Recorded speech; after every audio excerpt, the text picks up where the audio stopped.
Yo, what's up, fam? We're about to get real deep, real quick. We're talking about Noam Chomsky, the OG truth teller. He's been calling out injustice for decades, from Vietnam to Iraq. Now he's back at it with global discontents. This book is basically Chomsky dropping knowledge bombs on the state of the world. He breaks down how power really works, who's got it, and how they use it. Spoiler alert, it ain't always pretty. Chomsky's main point? We're facing some serious challenges, people. Think climate change, economic inequality, and the erosion of democracy. But don't worry, it's not all doom and gloom. He also offers solutions, but more on that later. For now, just know this. Chomsky ain't afraid to speak truth to power. He's like that friend who always keeps it 100 even when you don't want to hear it.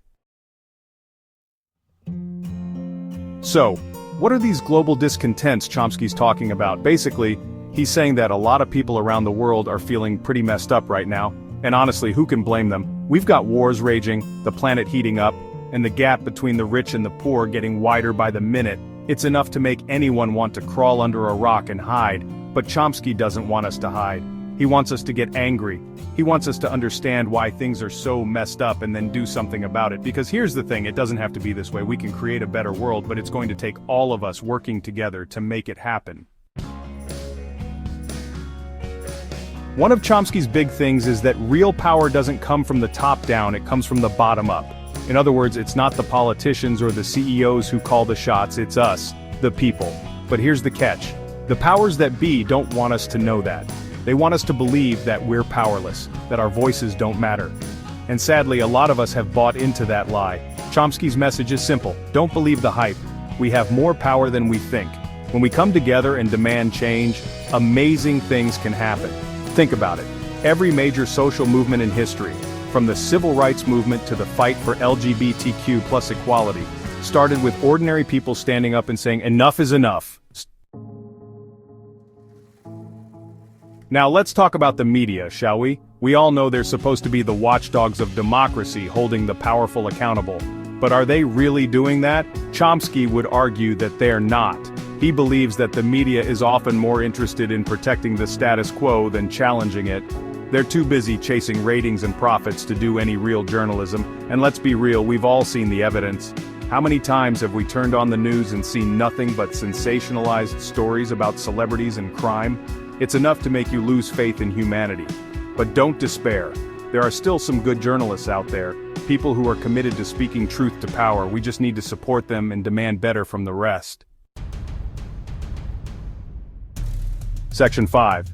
The illusion of choice, democracy in crisis? Here's a scary thought. What if our democracy isn't as democratic as we think it is? What if the choices we believe we have are just an illusion, carefully crafted to maintain the status quo?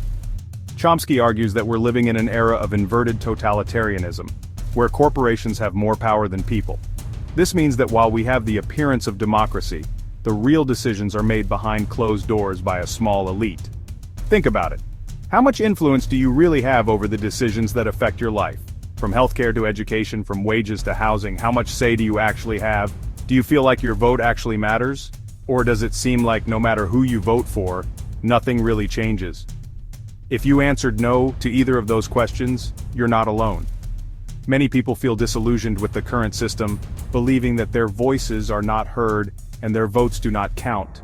Chomsky argues that the system is rigged against us. The political and economic structures are designed to benefit the wealthy and powerful, leaving the rest of us struggling to get by. The game is set up so that the rich and powerful always win, while the rest of us are left fighting over the scraps. This creates a cycle of inequality that is difficult to break. It's enough to make you want to give up and move to a deserted island. The frustration and sense of helplessness can be overwhelming. But hold on a second. Before you throw in the towel, consider this. Change is possible. Before you pack your bags, remember what we talked about earlier? We have the power to change things. It starts with awareness and is fueled by collective action. It's not going to be easy, but if we work together, we can create a more just and equitable world. By coming together, raising our voices, and demanding change, we can challenge the structures that hold us back and build a democracy that truly represents all of us. Section 6. The American Empire, a force for good or evil. Now let's talk about America's role in the world. We like to think of ourselves as the good guys, the defenders of freedom and democracy. But is that really true? Chomsky would argue that it's not so simple. He points to America's long history of military interventions, often in the name of spreading democracy, but often with disastrous consequences. Think about the Iraq War, for example. The US invaded Iraq in 2003 on the premise that Saddam Hussein had weapons of mass destruction.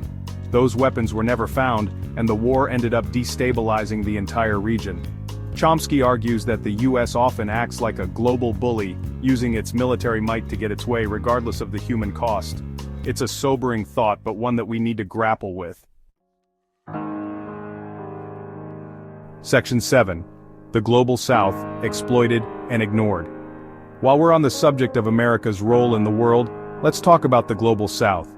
This term refers to the regions of Latin America, Asia, Africa, and Oceania that are often less economically developed and have historically been marginalized in global affairs. These are the countries that are often on the receiving end of America's foreign policy, the ones that are exploited for their resources and labor. From the mines in Africa to the factories in Asia, the Global South provides the raw materials and cheap labor that fuel the economies of the West. Chomsky argues that the Global South has been systematically marginalized and ignored by the West.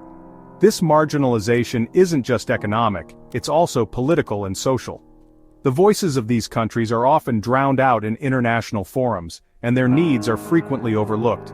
He points to the fact that these countries are often saddled with debt, a burden that cripples their economies and stifles their development. This debt is not just a financial issue, it's a tool of control, keeping these nations in a cycle of dependency. Forced to implement neoliberal policies that benefit corporations but harm their own people, these countries often find themselves in a lose-lose situation. Neoliberalism, with its emphasis on free markets and privatization, often leads to the erosion of public services and social safety nets. Think about the sweatshops in Bangladesh, where workers toil for long hours in unsafe conditions for meager wages. These factories produce goods for some of the world's largest and most profitable companies, yet the workers see very little of that wealth. Or the cocoa farms in Ivory Coast, where child labor is rampant and farmers struggle to make a living wage. Despite being the backbone of the global chocolate industry, these farmers live in poverty. These are just two examples of how the Global South is exploited for the benefit of the West. The extraction of resources and exploitation of labor are systemic issues that perpetuate inequality and hinder development. Chomsky's message is clear. We need to start paying attention to what's happening in the Global South. It's not enough to be aware. We must also take action to address these injustices. We need to start fighting for a more just and equitable world order. This means advocating for fair trade practices, debt relief, and policies that prioritize human rights and sustainable development. Only then can we hope to create a world where everyone has the opportunity to thrive. Section 8. Chomsky's warning, a call to action. So where do we go from here? Chomsky's message is both a warning and a call to action. He's warning us that we're on a dangerous path, that our current course is unsustainable. He's saying that if we continue down this road, we're headed for disaster. Think climate catastrophe, economic collapse, and widespread social unrest. It's not a pretty picture. But Chomsky's not just a prophet of doom. He also offers solutions. He believes that another world is possible, a world where power rests with the people, where everyone has a voice, and where we live in harmony with our planet. Section 9. Hope for the future. Can we fix this thing called democracy? Now I know what you're thinking. Trevor, this is all very depressing. The state of our democracy can often feel overwhelming, like a problem too big to tackle. Is there any hope for the future? Can we really make a difference in such a complex system? Well, that's the thing about Chomsky. As much as he points out the problems, he also reminds us that we have the power to fix them. He emphasizes that awareness is the first step towards change. He's a firm believer in the power of collective action, in the idea that ordinary people can make a difference. When we come together, our voices are amplified and our actions can lead to significant change. So, what can we do? How can we start making a difference today? For starters, we can educate ourselves about the issues. Knowledge is power, and understanding the intricacies of our political system is crucial. We can support organizations that are fighting for social justice. These groups are often at the forefront of the battle for a fairer society, and we can hold our elected officials accountable. Voting is just the beginning. We must also engage in continuous dialogue with our representatives. We can also start by changing our own behavior. Small, everyday actions can collectively lead to big changes. We can consume less, reduce our carbon footprint, and support ethical businesses. Every choice we make as consumers has an impact. It's not going to be easy, but it's not impossible either. The journey towards a better democracy is filled with challenges, but also with opportunities.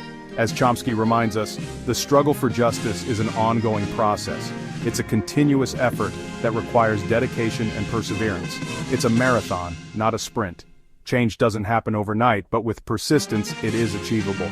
So let's lace up our shoes and get running. Let's commit to the long haul and work together for a brighter future. The future of democracy depends on it. Our actions today will shape the world of tomorrow.